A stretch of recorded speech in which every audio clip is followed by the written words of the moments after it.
looking high and low on this cold day, and we found Katelyn. Let's get a little better lighting here. There we go. I found my angle. All right, the angle has been found. Now I get to ask, what you reading? Hi, I'm reading The One Thing You'd Save by Linda Sue Park. It is illustrated by Robert Se Hang.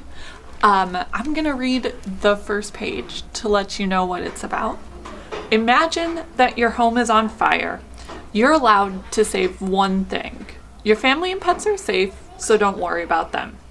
Your most important thing. Any size? A grand piano? Fine. These are the instructions Ms. Chang, a teacher, gives her class. And it's not a written homework assignment. She just tells her class to get ready to discuss this in front of the class and what they would save. So the book, as you can see, is written in verse. And more in particular, it's written in a form of Korean poetry called shizo. And it's 3 lines of 13 to 17 syllables. And Linda Sue Park obviously kind of takes that with a grain of salt, but that's mostly what it's inspired by.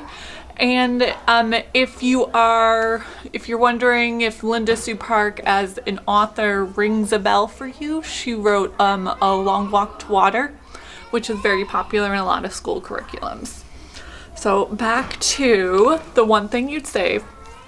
It is really fun because it literally is the discussion the class has, and on top of that, the illustrations as the illustrator thinks about what they said they would save. So you get the kids' thoughts, and you also get what they tell the class. So you get 2 voices. You get the child's internal monologue and their external monologue as they talk to the class. It really is reminiscent of a classroom, and maybe sometimes how chaotic a classroom could get. Kind of sounds like a classroom in here today. A little bit here today, for sure. You have the reasonable kids who say they'd save a rug so they could help put out a fire. You have the funny kids who say, they'd save the program that they had from a baseball game, and then they give their best friend a little side eye because their program was signed by Pete Alonso, and he's annoyed his friend got the signature and he didn't. There's a little bittersweet to it as they talk about maybe stuff that they would save from family members who are no longer there. It's just wonderful to read a kid's book in particular that has so clear kids' voices.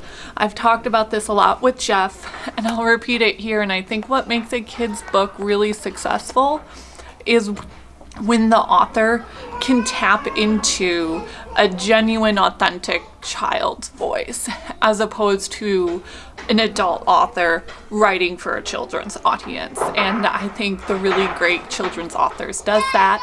Linda Sue Park is obviously a really great children's author. A literary device that I see going on here, besides the structure of the shizo poem and the shizo poetry, is a Greek chorus.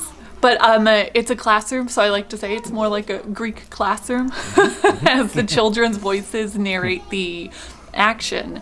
And if you're wondering who as a character ends up changing, actually Ms. Chang is the one who ends up changing what she would save. And I think that's also a really beautiful reflection of how students can also shape and change their teachers when there's trust and a wonderful classroom. Absolutely. So I would definitely recommend The One Thing You'd Save by Linda Sue Park. Also, as you saw, it's a free verse, meaning it's more of a poetry framework in style. So this could quite possibly go as young as if you've got a really great 2nd grade reader, and as high as a 6th grader who is interested in that poetry structure and can pick apart a little bit of her writing and how she does it. So cool. Yeah. Relatively new? Relatively new. This one came out last year. We Last just year. got it though. So you should be able to find it on the shelf right after we're done here. There we go. All right. I expect a stampede coming up our stairs. Oh, yes. All right. Perfect. I will find you again soon. Hopefully. All right. Take care.